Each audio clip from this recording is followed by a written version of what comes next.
Cool. All right. So, James McVey, welcome to the show, man. Really appreciate you coming on and having you here. Thanks, man. So, I always like to start with a bit of an introduction, but I like to get the guests to introduce themselves. So, for anyone who isn't familiar with who you are, who's James McVey? What do you do? Well, first of all, thanks for having me on, mate. We only met a few weeks ago, and now I'm on the show. So yeah, that's very nice.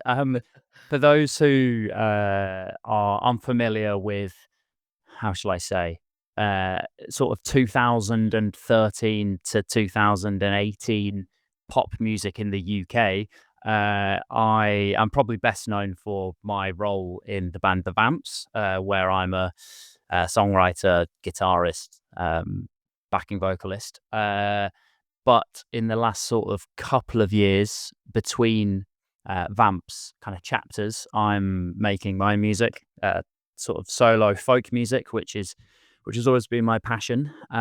Alongside that, I have been, well, I'd like to think I'm a member of the watch community, and I see my future definitely around that realm.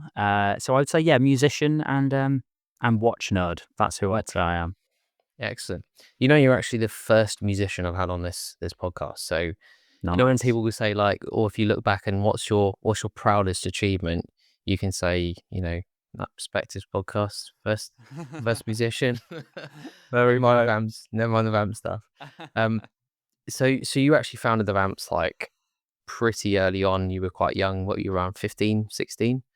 So I started music when I was, well, probably 12, but I think with the Vamps, the process started for me when I was 16, but I didn't meet Brad, our singer, until I think I was mid 18, 19. Well, it was my second year of A-levels, but I took a year out. So how old? Well, I must have been 18 when I met Brad, and I think that's when what we now know as the Vamps really could be pinned to. So sort of 2011 is when I found Brad, our singer, on YouTube, and I sort of dropped him a message through Facebook. So I always say 2011. So where are we now? Wow, 14 years. That's actually kind of crazy.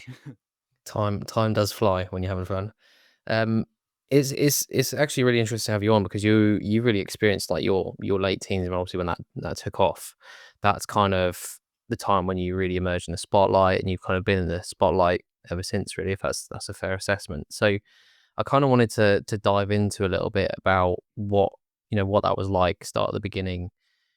That age, you're kind of slap bang in the middle of your academic stuff. You know, there's a lot of pressure. I know, speaking to people, you know, when I was at school, like the music industry was notoriously difficult to get into. So you're at a time where there's a lot of pressure mounting on you for, you know, you've got to have your career mapped out. You got to know what you want to do for GCSEs, then your A levels, then you either go on to obviously your university or your apprenticeship. So, you know, if you was to go back and kind of consider your school life at the time, like, did you ever think like becoming a musician professionally, was that a dream for you? Was that the end goal, or was that kind of you sort of fell into that sort of thing? I so I'm the age that kind of fits into the MySpace music era. So it was MySpace, it was Bebo, and then points of contact with music for me was, I mean, I grew up in well, on the south coast in Dorset in a place called Poole. And you know, back then there were several music venues, but really there was only one at the time, sort of big enough to bring in artists that perhaps I would listen to. So and even when they did come, it might be once every 6 months there'd be a band that I wanted to see. So my points of contact for music was really sort of weekend morning TV shows where they'd play music videos, or there might be like a guest going on, say like, I don't know what like Jonathan Ross show or something. So really for me, I felt quite disconnected from any real sense of, well, I guess like road to the music industry. But I always wanted to do it, so I would listen to I was kind of the music I was listening to back then. I had a few different sort of things going on. It would be, on one hand, the Busted and McFly era. That was when I was, well, Busted, I must have been about 10 or 11, and then McFly a couple of years after that. So I had that on one hand. I then had the whole like American explosion that seemed to happen for me and my friendship group. So you'd have bands like Blink 182, Good Charlotte, Boys Like Girls, and that was what I'd see on the TV. And then alongside that, I had the great fortune of being shared an artist called Damien Rice when I was sort of 12 years old.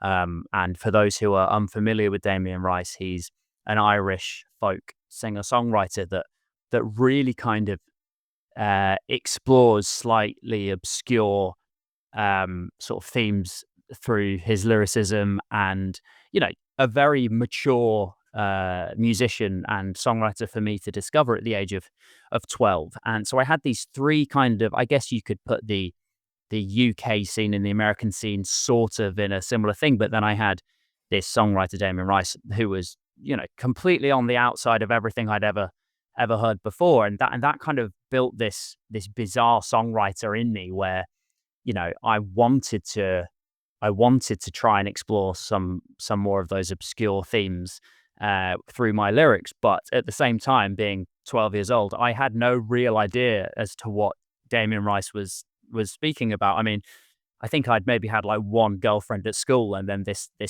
guy was singing about having accidental babies, and I was like, what do you mean? Like, so, but what I'm getting at is I was building this this real passion. It almost felt like this sounds kind of cliche, but like a fire in me to like write songs. And I think that was interesting because it meant that I didn't want to do music necessarily for the whole fame angle.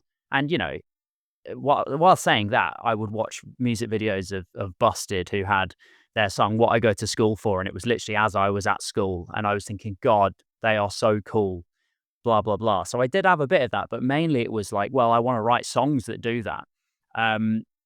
But as I said initially, there wasn't really a clear series of footsteps to follow the music industry. It was either you do, to follow a path to the music industry. It was either, do pub gigs on the weekend, which I did, or send countless emails out to, venues, which mainly were pubs and bars. But being sort of 13, 14, 15, there was really like an age requirement for a lot of these places. So the opportunities to perform live were quite slim. I spent a lot of time sending messages out on MySpace to other bands that were maybe coming to the local venues. There was a venue in Southampton called The Joiners, which was one of the big ones of the time. There was one in Poole called Mr. Kipps, which was, those are the sort of venues. They were probably, or in hindsight, I don't know, maybe 200 to 300 capacity. And I would try and like beg people to let me support them. And then alongside that, I would try and scrape together some money. I mean, being, 12, 13, 14, it was really my parents that I was fortunate enough to be given the opportunity to, rent like a recording studio for like an hour with a producer that probably didn't care at all. And he would just sort of press play and record, and then I'd go. But actually what that did help me do, I think, was to finesse my performance and my ability to really not have to do it over loads and loads of takes. And it's funny actually, like, I've been very fortunate with the Vamps and my solo music since, where like the recording process is a lot more technical, a lot more time spent on it. But I watched the Bob Dylan film a couple months ago, and I sort of always forget that in those early days, sort of like, well, up until really, I guess, like the 80s, 90s, I mean, people still do it now, but it was that kind of press record, and then you do it in one take, and that was the take. And I'm not saying I'm like Bob Dylan, but when I was 15, 16, it really was a press play, no overdubbing, no even like real auto tune. And that's probably because I was just going to these relatively shoddy recording setups.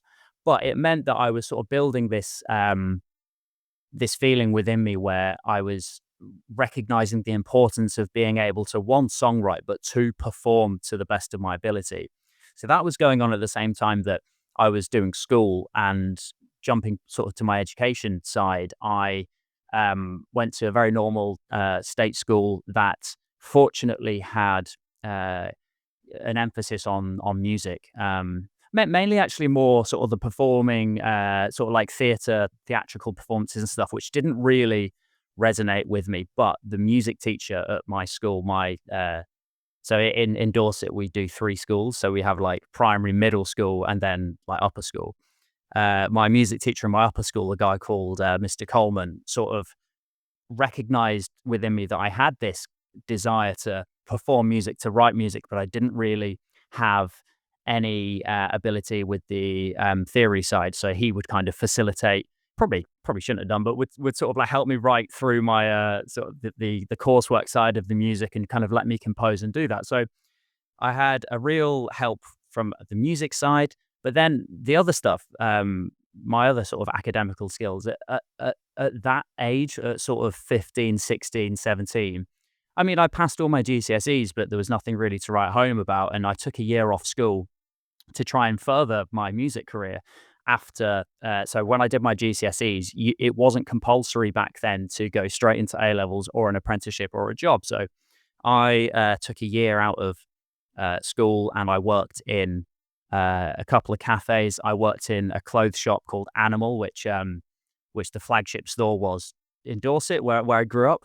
So that was quite cool for me. I was thinking, oh, yeah, I'm 17. I'm working in the flagship store of Animal. I had a staff discount, but basically on the side, I was really trying to further my music. And I really, really struggled with it. I was writing songs, I was putting them on MySpace, and trying to do all the gigs I could. But the reality is, I just struggled to get any traction. So much so that I decided I need to go back to school, because there was no plan B. I had GCSEs, but by this point, all of my mates and stuff were only kind of a year. They were sort of in their second year of A levels. They'd applied for their unis. Their future plans were very much solidified, grades pending, as opposed to me, who had no plans for A levels, no future prospects really, other than wanting to do music. So I went back to school, and I don't know what happened, but there was a penny drop moment, and all of a sudden, I became really, really into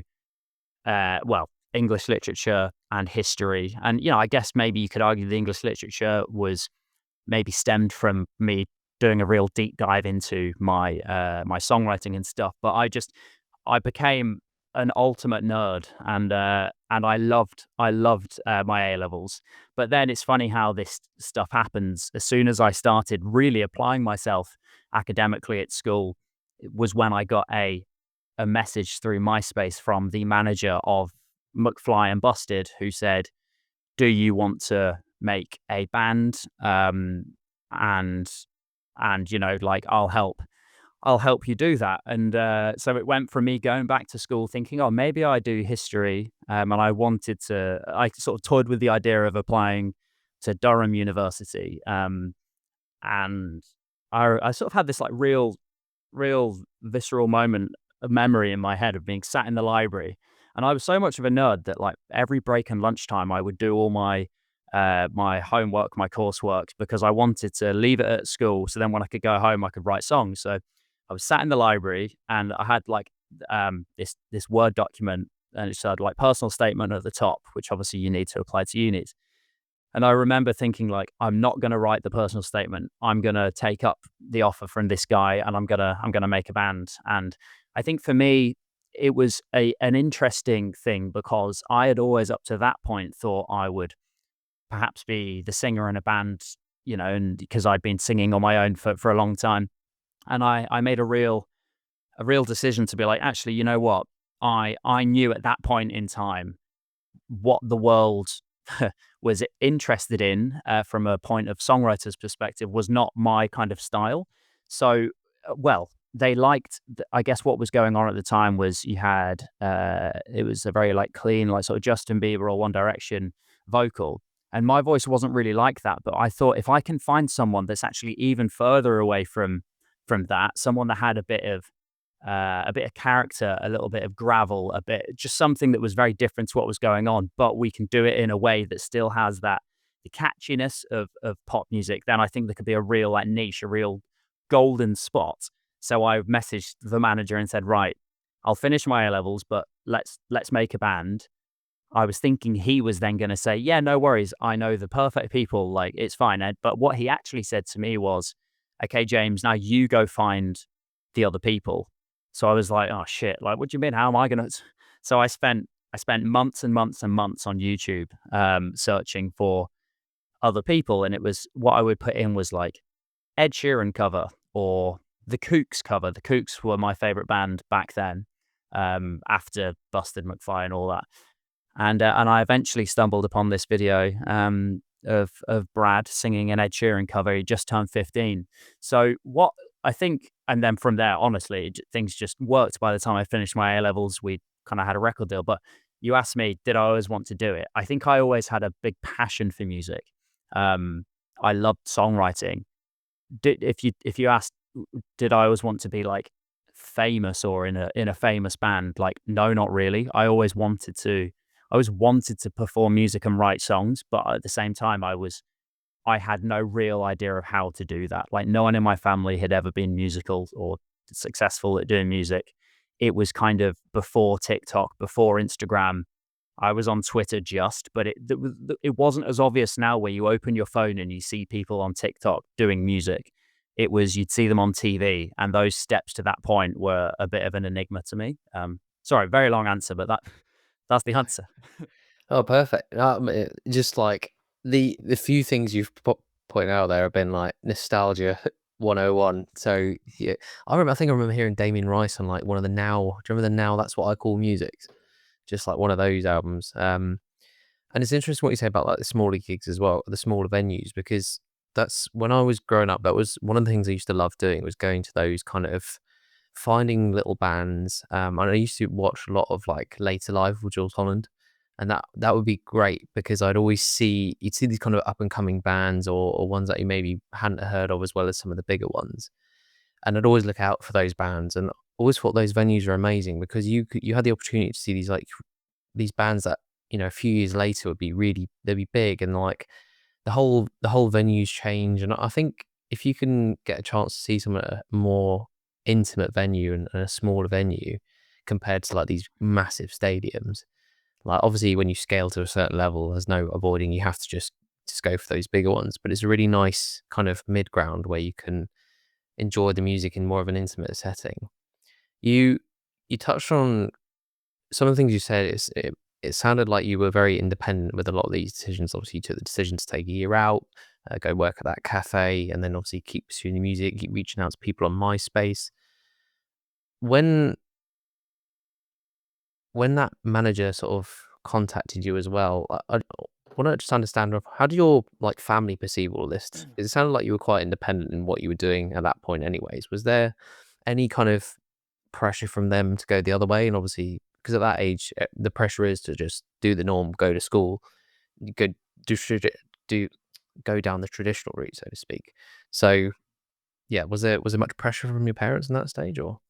I think I was really, really fortunate to have parents that were supportive of kind of whatever I wanted to do music wise. So, you know, my dad would, I said before that I would email venues and ask, you know, if I could do shows or whatever. But at the same time, my mum was calling these places and saying, you know, can my son do this, blah blah blah. Which in hindsight makes me want to die from embarrassment. But really, you know, it wasn't the case of, you know, sending a link necessarily. I mean, I had the MySpace, yes, but it wasn't like social media wasn't a thing. So it wasn't the case of me just sending a link to my Instagram and saying, this is James, blah, blah, blah. It was, here's his MySpace. And so my mum was kind of managing that side. And then on the few times I was given the opportunity to perform live, it would be my dad that would then drive me to these places. And,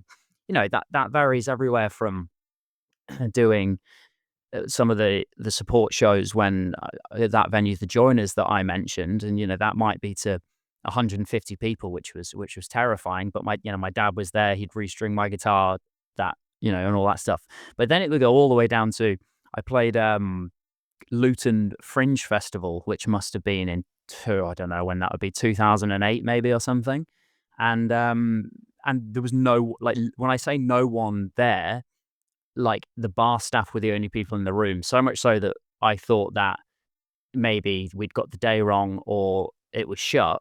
But I still played, like, I don't know, half an hour of songs to the bar staff, and my dad was there for that. So I think my parents had been part of that journey for me from day one. I mean, literally day one, my dad got a guitar that he had made himself at uni, down from the loft and sort of handed it to me.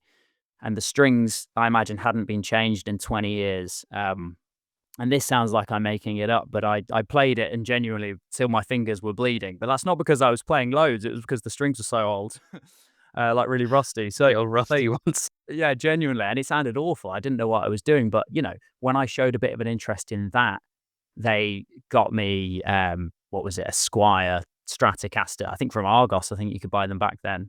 And all along the way, my parents have been, I guess the catalyst, but also the facilitators of each of these opportunities and these ventures. So when it came round to the decision to not go to uni, I think we were in agreement that finish my A levels, because once I've got them, in theory, I could go to uni a bit down the line.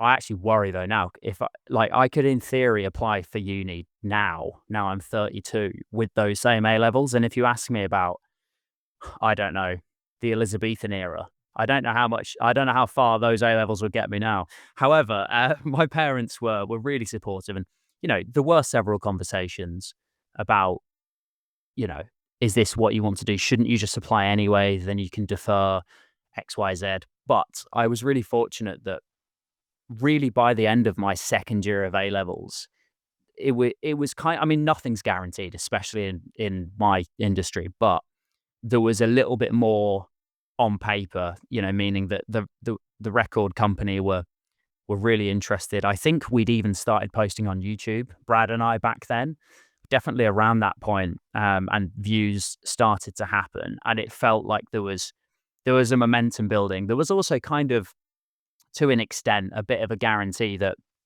we'd be able to support McVey on tour at some point, which was amazing, and such an amazing opportunity, considering that the biggest shows I played up to that point were 100 people in a room supporting some band. So my parents, and I actually think about this more now in hindsight, it must have been such a difficult period of time for my parents to have to kind of, go the complete opposite way to what all of their friends and, my friends were doing. But I'm so grateful they did that. And I often think if I was presented with the same choice, knowing what I know now with the percentage of people that succeed in these sorts of performing arts industries, whether I'd be able to make the same decision. And I'm really grateful, all along the way, whether it's equipment or driving me places or whatever, they would sort of bend over backwards to enable those things. So I was very, very lucky. Shout out, mum and dad for that one. Yeah. Dad. So as your band kind of, started to grow in popularity, I can imagine that transition into sort of being thrown into the limelight was fairly quick. Talk to me a little bit about that. What was that like for you? At school, and throughout my teenage years, I went from being, before teenage years, slightly overweight to then having severe acne for years. And when I say acne, I don't mean like the odd spot. Like I was my face was completely covered with acne, and that led to me feeling very, very underconfident. I struggled to look people in the eye, and I didn't, even though I had an extremely loving set of parents and pretty good friendship group back then, I just really struggled with my self-esteem, self-confidence. So then to go from that to be slightly, and also I think with my mental health back then, I mean, there weren't so many conversations around mental health, especially from anyone's perspective, actually, when I was sort of 15.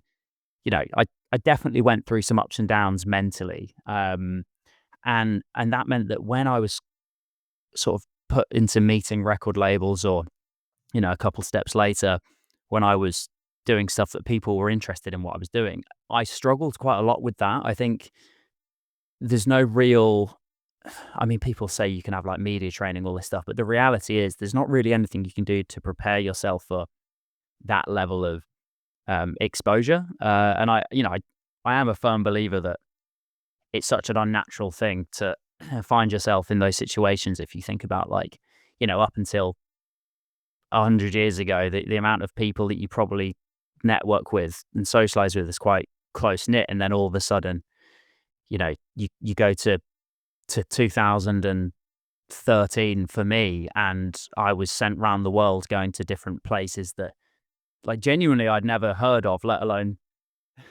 I thought I'd ever go. And we'd go places and there would be like 1,000 people outside a hotel. And it was amazing. Obviously, in retrospect, I really, really appreciate it and love it. At the time, it was daunting. And I regularly felt very awkward in those situations, so much so that I think I was pit as sort of the almost like rude member of the Vamps in those situations, because I just didn't know how to behave in those things. I struggled to speak to people anyway. And then that sort of led to this, I guess, slight recession of my social abilities in those situations, so much so that I'd probably avoid going outside to meet people that were waiting outside the hotel rooms. I'm gutted about that now, because I think, there's some places that we've been where we've maybe only been once or twice, and there was people that were really wanting to meet the Vamps, and I didn't do that, which is a shame. And that's why now I'm really determined to try and spend as much time with fans as possible, whether that's doing meet and greets, or even just meeting people in the street.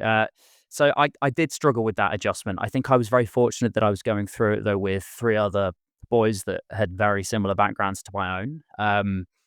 And yeah, I think if I was on my own going through that, that would have been crazy. And I think knowing now how some people in the music industry's lives have become more and more difficult with as fame and everything else carries on over years, like I understand that in a way that I never would have done if I hadn't gone through it myself.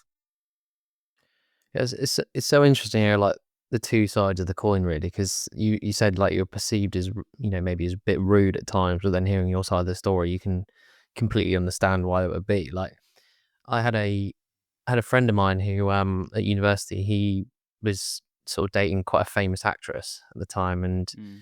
I ended up going to a music festival, and I remember seeing her, like, not to talk to, but I remember seeing her from afar, and like there were people that were literally just kind of like phones in her face, just taking Mm. photos and taking, just not really treating her as if she was a human being. And I do remember seeing it and just feeling like, not to sound like a all high and mighty with my moral compass or anything like that, but like I did feel a lot of empathy towards it, because you think, okay, you probably have to deal with this like day to day, where you can't just kind of pop out to the shops and get some, depending on your level of notoriety, you can't just pop out to the shops a bit without maybe getting recognised, especially if you're in London, for example.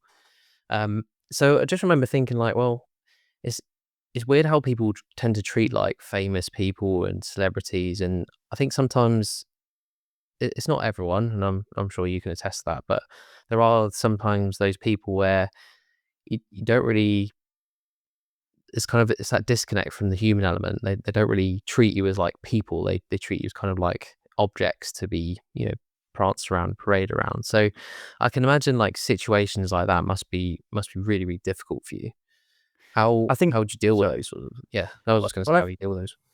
I think there's two kind of sides to this, and I think, if I separate that into me up until maybe 2000, and maybe me up until the pandemic, and me post pandemic, and loads of things happened through that period. But I think back then how I would deal with it was, well, not to really acknowledge it. I think I was in a very fortunate position where things were happening constantly. So we used to get calendars emailed to us before our manager learnt about Google Calendars. It was this document that he'd made, and it would say everything. And I remember getting sent one of these that was 6 months, in fact more, 12 months booked out kind of thing of what we were doing. And across those 12 months, there would be maybe 3 weeks off over Christmas. But then from that, every day was something, which really meant that it was just a continuous treadmill of, I mean, amazing things. Um, but it meant that you couldn't dwell on in particular incidences, really. Like, it would be, oh, we've just done this amazing tour of America. Oh, but 2 days later, we're going to go to Australia, and you forget that you've done America as soon as you get to Australia, and that, that was insane. But I guess part of, to do like a really rubbish kind of comparison, it's like if you go through say it's like a breakup or something, or you lose a family member, there's that process of like, what is it, like 5 stages of grief. And I'm not saying anything I did was particularly awful, but for example, if there was like a really troubling period of time, even something as mundane of just feeling really, really, really homesick, or like a breakup, or maybe something didn't go as we'd hoped with the Vamps in an area. Instead of maybe like in a normal line of work, you might go through a period of being like, okay, that was difficult, but let's get through it, and you process it and move on, blah blah blah. With the Vamps in those early years, it was just constant stuff, which meant you didn't have that opportunity to reflect. And that means that, more often than not, 99% of the time, that was completely fine. Get over it, cool. But, if we're speaking about stuff like my mental health, and I had sort of a long period of time where I struggled with like eating and body image. And I think, instead of maybe addressing that early and like nipping it in the bud, I would just carry on doing these things. And before I realized, it was like 3 years later, and I had like a really severe kind of issue with my body image, and my diet, and those kind of tendencies, that obsession. Um, but now I try and deal with, well, I really enjoy, it's funny actually how, we grow and change and adapt. Now I actually really enjoy those moments of craziness more. I try and live in the moment. And I posted something on my Instagram several weeks ago of when we went to a place in the Philippines called Cebu, which again, I'd never heard of this place before we were there. And we did a shopping center performance, and 3,000 people came to it in this place I'd never heard of, which was incredible. But I was watching it back the other day, being like, thinking, I remember when I was there taking this, because I kind of film as we're walking on stage and you're looking around. I remember doing that, thinking like, oh, this is cool, but not particularly like different from anything. I think I've just been so used to this crazy hysteria of what my life would become. But now, like, I watched that back, being like, oh my God, like almost as if that person's not me and never was me. And I think now, like, God, if that was me now, I would really take every moment and prolong it for as long as I can. I think, a lot of these things, like I said before, there's no real way to equip you with, like, I guess the tools needed to deal with these things, especially when you're 18, 19. But I think with time, and as you grow older and mature and evolve and develop the sort of person that you want to be, you're able to go through those things better. But that's just how life works, isn't it? Hindsight's an amazing thing. I think now I try my best to just embrace and enjoy every opportunity in a way that perhaps when you're 17, 18, 19, you don't think about. Because you think when you're 17, you don't think about, you don't even think about when you're going to be 25 or 30 or whatever. You just think life is life, great, day to day, cool. But I think now I really, really appreciate all that the band has achieved. And it means that when we come round again with the next chapter of the Vamps, I'm buzzing to really try and embrace those opportunities again. Yeah, I mean, it sounds like a lot of the experiences got a bit diluted when your schedule's that like hectic. So I guess it's about being present, isn't it? That's probably what you're alluding to there. Is Yeah. just being present in the moment of the experience you're doing it. But like, it's not it's not necessarily a bad thing when you've got that much on. You say you've got 12 months of your life already planned out for you, then yeah, of course you're gonna, of course those experiences are gonna get diluted. Like no matter how much you try not to. Mhm. And in terms of like, obviously, just thinking about that, and you mentioned relationships and stuff as well. So thinking about your existing friendships, like the people you had at home, whatever. I can imagine that that sort of a schedule is quite isolating. You've mentioned obviously you relied quite heavily and you leaned on the boys quite a lot who were going through the same sort of thing. But even in sort of, sustaining your day-to-day friendships, even sort of relationships like that, like was it, I can imagine that was quite isolating. Was it a difficult thing for you? It was so at the time, what I'm about to say was like crushing, and it really affected me. But so I didn't pass my the 11 plus against the grammar school, and like when I say all of my friends, like literally all of the friends that I hung out with, we'd go to the basketball court and ride a BMX and whatever. All of those people went to another school when I was 11. So I struggled. I mean, I made friends in my upper school, and there was like a couple of people that didn't go to grammar, but it was really I really remember thinking, "Shit, who isn't going to grammar?" Like, I lost my whole friendship group really, bar like 1 or 2 people that I found out were going to my school, and it just meant that I didn't have a sense of, like, brotherhood, like, close-knit friendship group in the same way after all my friends went to grammar school.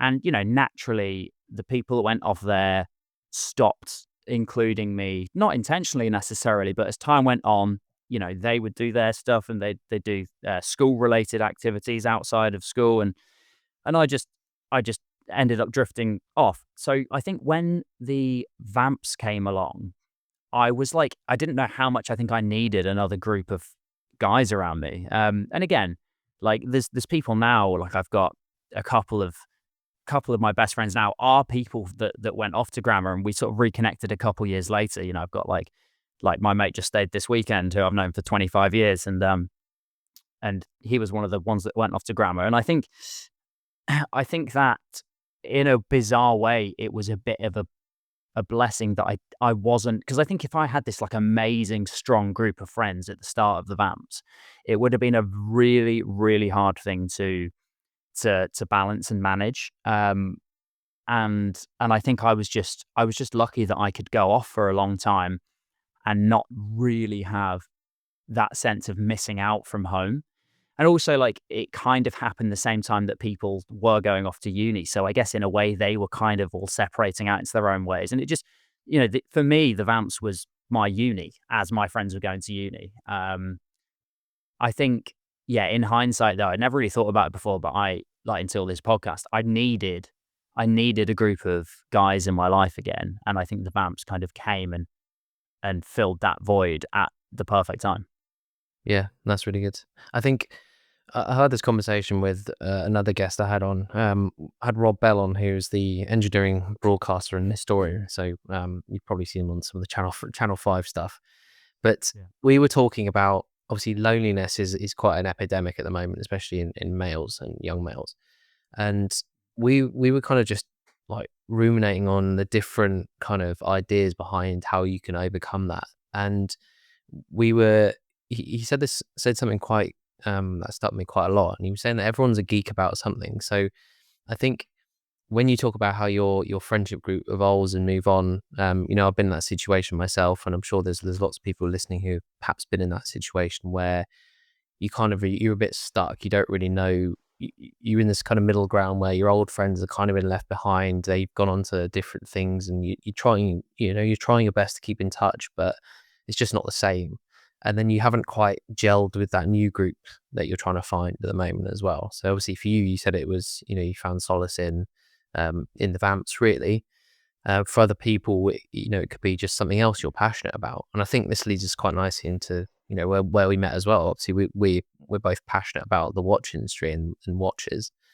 And I think if you can find like something you're passionate about and find a group surrounded by that, it's a great opportunity to, find that group because you've already got a common interest, right? So obviously we only met a few weeks ago, but immediately we had a common interest. You're both wearing a, Christopher Ward at the time, weren't we? So Yeah. we immediately could just have that conversation, and we knew we had something in common. Whereas I think going from something where you're really in a group on your own, you're not too sure what's going on, trying to find like pigeonhole yourself into different groups can be quite a difficult process. Mm. What would you say? Yeah, definitely. And I think also the watch thing is, I mean, it can be nerding out about anything, but I like watches in particular because they bring different groups of people together that perhaps wouldn't have met otherwise. And I think, if we go back to my friends, if I still had, and look, I did feel it is to an extent. I mean, I've got used to it now, but there was a period of time where I was grateful that maybe I didn't have such a close knit group of friends because, like, I just felt like anything I could have said about what I was doing would have made me look like a bit of a knob because, you know, it would be, oh, what have you done the last couple months? And, my friends would be, oh, well, uh, been at uni, might have gone on holiday, like, that the conventional things that most people do when they're 18, 19, 20. And it'd be like, what have I done? And it would be like, oh, like I flew first class to Australia and did like a sold out arena tour. And there's no way that you can speak about that without sounding stuck up or like snobby.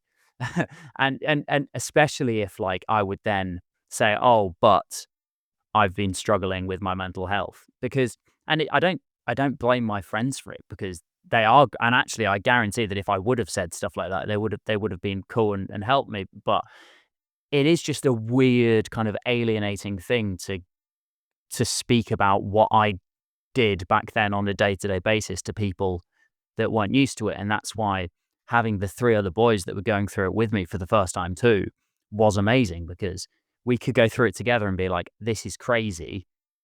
And, but then also have each other to speak to. And I know that we all like have had that feeling of going home when we used to go home for Christmas and it would be speaking about anything kind of Vamps related. You would feel a little bit like weird speaking about it. And so much so that I, I had it with my parents a little bit, where I just feel awkward and almost embarrassed to say about some of the crazy stuff I'd been up to, which is strange. So I ended up kind of not speaking to people about it. But I think, if we go back to the watch stuff, or you could compare it to paddle for God's sake, or something like that. I love activities and other interests that can be almost the focal point of an interaction now. And actually, for me, maybe actually this is a hangover from what I just said. When I go to a watch event, I or like a car meetup or something, I love speaking about the theme, the reason we're there for a long time first. And I think maybe you and I had the same thing the other day. We'd speak about watches for 45 minutes, and then we'd ask what each other does, and then I'd mention the band, and the band is the thing that comes up at the end. And it's not that I'm not proud of it; I love it. But sometimes I would feel, definitely in my earlier years, that the Vamps conversation would dominate the whole social situation, which I thought was really unfair on the other people, and I didn't like that. So now I love that I can speak about these other things, and you're connecting on like a personal level without this other thing kind of hanging over it all. And I also I found as well, like, it can be comparable to people that are going through poor mental health episodes where, like, if you go to like the driving range or something, or like Top Golf or whatever, and you're doing an activity, even just going to the gym with your friend, you're doing another activity, and then there's less kind of emphasis on a conversation that might be difficult to have. So, like, I've had it loads over the years where we'll be doing, I might even playing PlayStation on the headset, and it might be when I, was going through like a period of depression, for example, and like whilst we're doing this other thing, I felt it's a lot easier to open up about other things going on. And I think that, watches do that, cars do that. Those social situations that sort of like dilute the severity of a really important topic. So I'm all for that kind of stuff. Yeah, for sure. And I mean, I don't want to. I'm conscious that I've asked you questions which maybe say it as if it's a bit more of the more challenging aspects of what you do and things like that. Oh, that's I cool. guess one other question, just slightly linked to what you said about you'll start and you'll lead the conversation, obviously talking about the common interest first before you get on um to what you do. And again, that was one of the things I really really enjoyed about you, to be fair, like the connection we had beforehand, and then just geeking out over that subject before you even mention it. And kudos to you. You are very humble in the way you come Thanks. across with that stuff. um Thank you. when when you are meeting new people, like obviously we had that experience the other day, we were obviously in the same scenario, but when you're meeting new people and new friendships, perhaps, I know you're married now, so not so much an issue anymore, but even like relationships, were you ever concerned that there was like an ulterior motive, like obviously knowing you had that kind of notoriety and things like that? Did you ever did that ever come across, um, as a concern of yours when you're meeting new people or getting into sort of new relationships?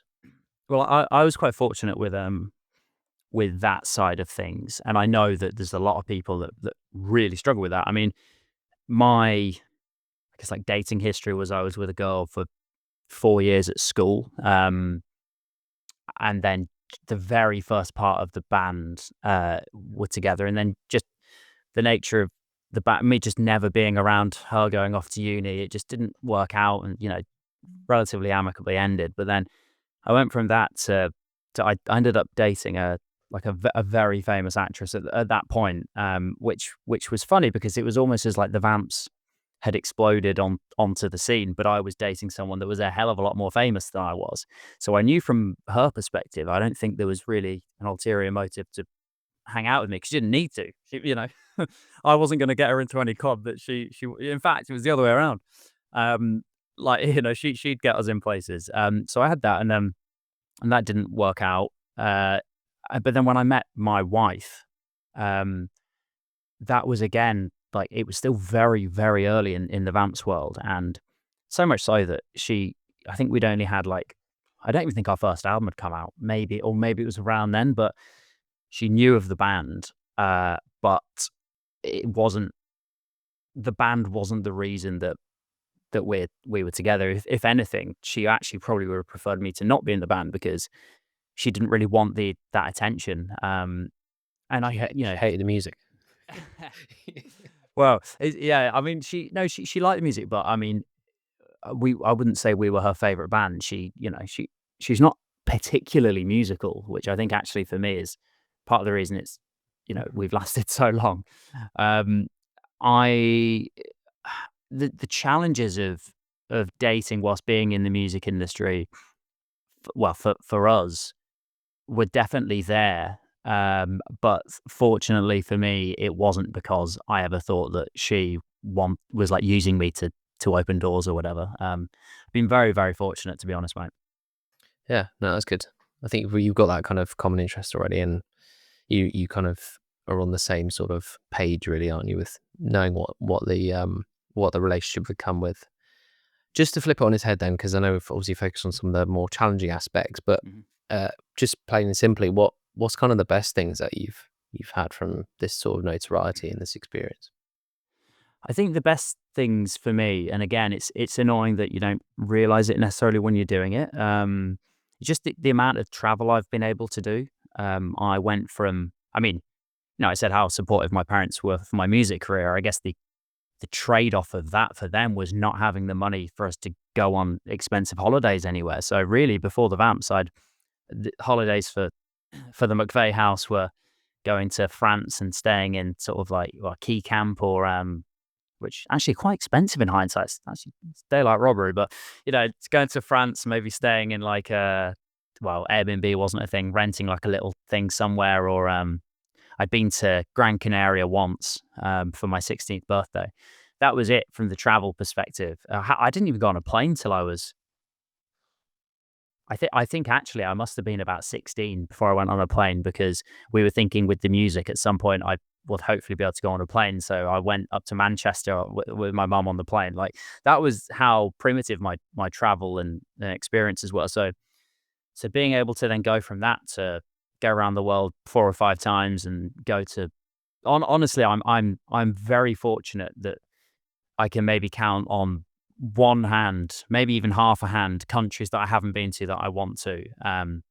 So that's been absolutely incredible, and I actually find that the experiences are now in a way currency when I go into conversations with people. Maybe from like if I'm going to a watch meetup, for example, on my own, you know the Vamps actually, there might be name recognition, but if I'm speaking to people that are, I guess, the polar opposite of the demographic that perhaps like the Vamps, my travel is something that I can use in conversations, which I never realized at the time just how valuable that would be. So I would say that. I think also having the ability to share. I mean, anyone can, I guess, post stuff on TikTok and stuff now, but I love the fact that I'm able to write how I'm feeling and have that ability to turn it into a song and release it. And now actually to have an audience that's receptive, that's incredible. I think having the bond with three other guys is, and also to have shared the experiences that we have, is something that genuinely no one else other than the four of us will be able to share with anyone else, because there's been so many bizarre ups and downs that we've just gone through. And I think whenever I try and explain the relationship within the Vamps, it's really hard, because it's like we're not blood related, but we're like brothers. We're the best of friends, but we're also business partners. So there's no other real way. I can't think of another setup that's the same as what we've had. Because normally you have one or two out of the three, but like we have them all. Like they were the best men at my wedding, but then we're all partners in the company of the Vamps. So it's a bizarre thing, and I think having those relationships, or that relationship with those three boys, is incredible. And then obviously like being very fortunate to not necessarily know what a Monday morning is. I sometimes like to caveat that though with saying I also don't really know what a Friday night is or a Saturday is, because it all kind of rolls into one. But I appreciate no one's going to be feeling sympathetic for me there. There's so many things. I think the people's great. To be able to go to India, for example, and just walk around and be able to meet people, or walk around Manila, and or go to Phillip Island in Australia, like all these places that I've been, and I've met people, and just that's the stuff that I really hold on to, I think. The experience side of things. Yeah. Yeah, I mean, that is cool. Like it's interesting because, as you say, it's very rare to get people and they have all four. Normally, if you're business partners and friends, something breaks down, either the business side of things, Yeah. or the friendship does. So yeah, that's really interesting, and it's really nice that you've still got that and you're still friends all these years later, and it sounds like you're still as good friends as you always have been. So I've got one final question really, and then we can wrap it up. It's one I tend to ask all my guests, but in various different guises, so to speak. So I guess the one for you would be, what would be one thing that you wish more people knew about you? That's really hard. Ooh, the thing is, so it sounds like a name drop, but it's really not meaning to be. But Taylor Swift once said to the head of our record label, who then shared it with us, he said, you can either so what Taylor, I don't know if she still does this, but she made a decision. It's like either I'm Taylor Swift, like off screen, and then Taylor Swift on screen. And that's a choice a lot of people make, and you have like two kind of lives that you try not to interlink. But I think the point was that he said she made a conscious decision at some point years and years ago for maybe one of her albums to just like embrace everything, be transparent, and be interlink them. And I really took that in as like a bit of an interesting life decision, because I was thinking, in those early years, I just met my wife and was going through like some mental health things, and I was like, either I ignore that and avoid that, or I embrace it and I'm fully transparent, and then I can't get caught out, and I'll just do that. And doing that was a really, really, really big thing. I think. Wait, what was the question you asked? Where was I going with that? What's one thing that you wish more people knew about you? That's it. So what I was getting at with that, there's nothing massively that I'm like, I wish I'd acknowledged and addressed that, or like, I wish that hadn't come out, blah, blah, blah, because I've always tried to be very transparent. And, sometimes that's to my detriment, where I can overshare things, or embarrass myself. But I like that I've tried to be like that. So people know a lot about me, specifically now. I think what I would have liked more is in those like early days when I sort of said before how I felt really shy and underconfident. I wish that I'd been a bit more vocal about that, because I think even still now, I mean, maybe it doesn't help that I'm the oldest in the band and I was more serious then. I wish that yeah, I wish people had known how awkward I felt back then, as opposed to coming across as rude. It was more of a just trying to figure out who I was for a start, but then also how to behave in social situations.